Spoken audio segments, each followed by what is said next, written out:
and the face of a young girl appeared before my eyes. Then her name struck me with the force of an explosion. Hello friends, welcome to Storytelling Station, and today I am going to tell you one love story named The Cripple.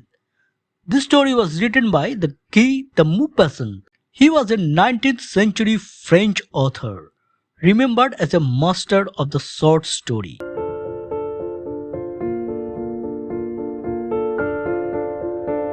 The following adventure happened to me about 1882.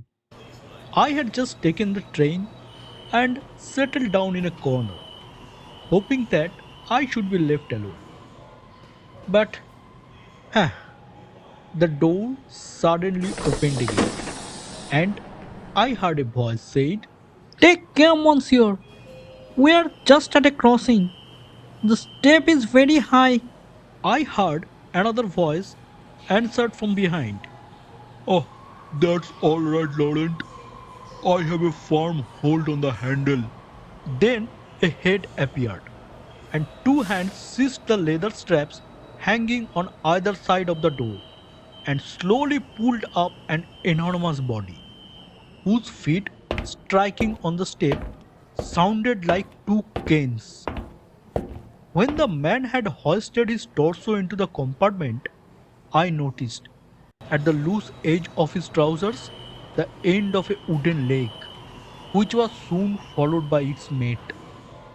A head appeared behind this traveler and asked, "Are you all right, monsieur?" "Yes, my boy. Thank you." "Then here are your packages and crutches." Then a servant who looked like an old soldier climbed in, carrying in his arms a stack of bundles wrapped in black and yellow papers and carefully tied. He placed one after the other in the net over his master's head. Then he said, "There, monsieur, that is all. There are five of them: the candy, the doll, the drum, the gun, and your food." "Very well, my boy. Thank you. And thank you, Laurent. Wish you a very good health." The man closed the door and walked away. And I looked at my neighbor. He was about 35. Although his hair was almost white, he wore the ribbon of a Legion of Honor. He had a heavy mustache and was quite stout, with the stoutness of a strong and active man who is kept motionless on account of some infirmity. He wiped his brow, sighed, and looking me full in the face. "Does smoking annoy you, sir?" "No, monsieur. It's fine."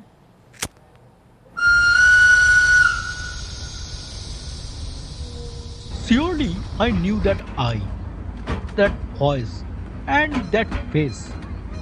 But when and where had I seen them? I had certainly met that man, spoken to him, and also shaken his hand.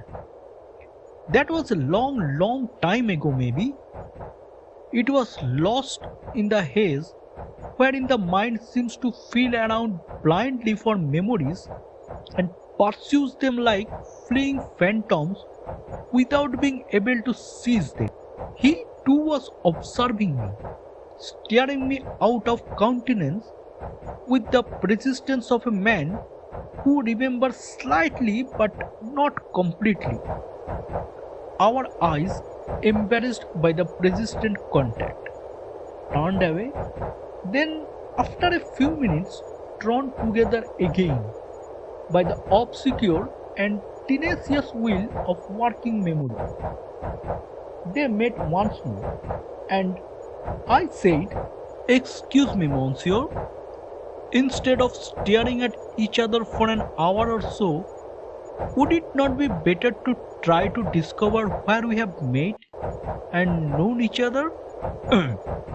"Yes, you are quite right, sir." I introduced myself. "Hello, I am Henry Bonclair, a magistrate. He hesitated for a few minutes. Then, with the vouch look and voice which accompanied great mental tension, he said, "Oh, I remember perfectly. I met you 12 years ago, before the war, at Point Sales." "Oh, yes, monsieur. Aha! Now I remember you. You are Lieutenant Revelier." "Yes, sir. I was Captain Revelier, even up to the time when I lost my feet. Both of them together, from one cannonball." Now that we knew each other's identity, we looked at each other again. I remembered perfectly the handsome, slender youth who led the cotillions with such frenzied agility and gracefulness that he had been nicknamed the Fury. Going back into the dim, distant past, I recalled a story which I had heard and forgotten. One of those stories to which one listens but forgets, and which leave but a faint impression upon the memory. There were some things about love in it. Little by little, the shadows cleared up, and the face of a young girl appeared before my eyes. Then her name struck me with the force of an explosion. Mademoiselle de Mandel. Yes, now I remembered everything. It was indeed a love story, but quite commonplace. The young girl loved this young man, and when I had met them, there was already talk to the approaching wedding. The youth seemed to be very much in love and very happy. I raised my eye to the net, where all the packages which had been brought in by the servant were trembling from the motion of the train, and the voice of the servant came back to me as if he just finished speaking. He had said, "There, monsieur, that is all. There are 5 of them. The candy, the doll, the drum, the gun, and your food." Then, in a second, a whole romance unfolded itself in my head. It was like all those which I had already read, where the young lady married notwithstanding the catastrophe, whether physically or financially. Therefore, this officer, who had been maimed in the war, had returned after the campaign to the young girl who had given him her promise, and she had kept her word. I considered that very beautiful but simple, just as one considers simple all devotion and climaxes in books or in plays. It always seems, when one reads or listens to the stories of magnanimity, that one could sacrifice oneself with enthusiastic pleasure and overwhelming joy. But the following day, when an unfortunate friend comes to borrow some money, there is a strange revolution of feelings. But suddenly, another supposition, less poetic and more realistic, replaced the first one. Perhaps he had married before the war, before this frightful accident, and she, in despair and resignation, had been forced to receive, care for, cheer, and support this husband who had departed a handsome man and had returned without his feet, a frightful wreck, forced into immobility, powerless anger, and fatal obesity. Was he happy or in torture? I was seized with an irresistible desire to know his story, or at least the principal points which would permit me to guess that which he could not or could not tell me. Still thinking the matter over, I began talking to him. We had exchanged a few commonplaces words, and I raised my eyes to the net and thought, He must have three children. The bonbons are for his wife, the doll for his girl, and the drum and the gun for his sons, and this food for himself. Suddenly I asked him, "Are you a father, sir?" No, sir, I'm not. I suddenly felt confused, as if I had been guilty of some breach of etiquette. And I continued, "I beg your pardon, sir. I had thought that you were when I heard your servant speaking about the toys. One listens and draws these conclusions." He smiled and then murmured, No, I am not even married. I am still at the preliminary stage. I pretended suddenly to remember and said, "Oh, that's true. When I knew you, you were engaged to Mademoiselle de Mandel, I believe." Yes, monsieur, your memory is excellent. I also seem to remember hearing that Mademoiselle de Mandel married Monsieur. Monsieur de Fleurel. Yes, that's it. I remember it was on that occasion that I heard of your wound. I looked him full in the face and he blushed. His full face, which was already red from the oversupply of blood, turned crimson. He answered quickly with the sudden ardor of a man who is pleading a cause which is lost in his mind and in his heart, but which he does not wish to admit. It is wrong, monsieur, to couple my name with that of Madame de Fleurel. When I returned from the war without my feet, I never would have permitted her become my wife. Was it possible? When one marries, monsieur, it is not in order to parade one's generosity. It is in order to live every day, every hour, every minute, and every second beside a man.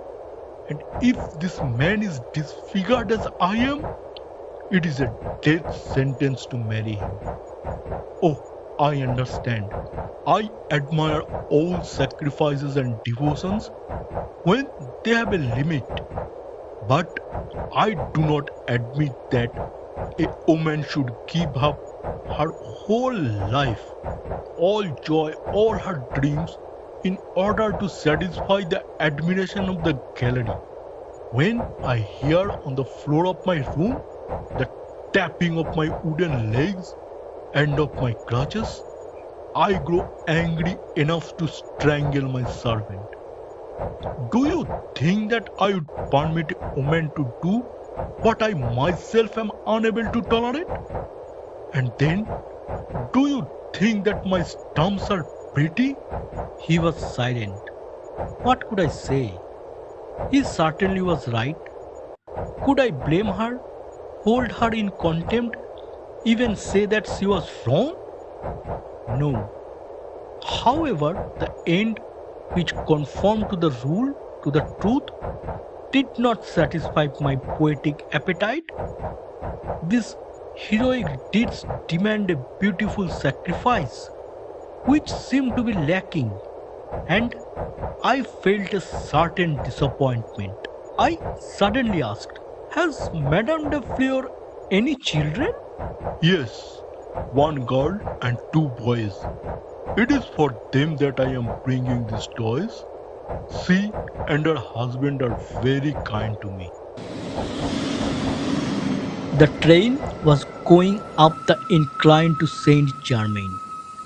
It passed through the tunnels, entered the station, and stopped. I was about to offer my arm to the wounded officer in order to help him descend when two hands were stretched up to him through the open door. "Oh, hello, my dear refinery!"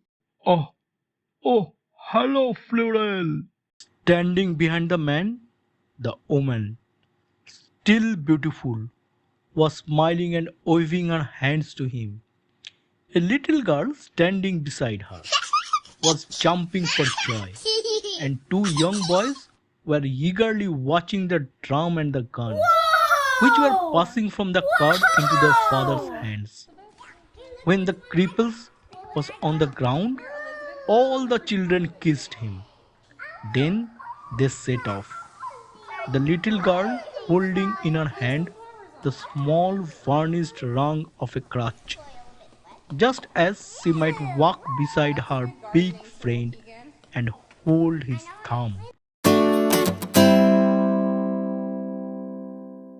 You are listening to the story The Cripple, written by Guy de Maupassant.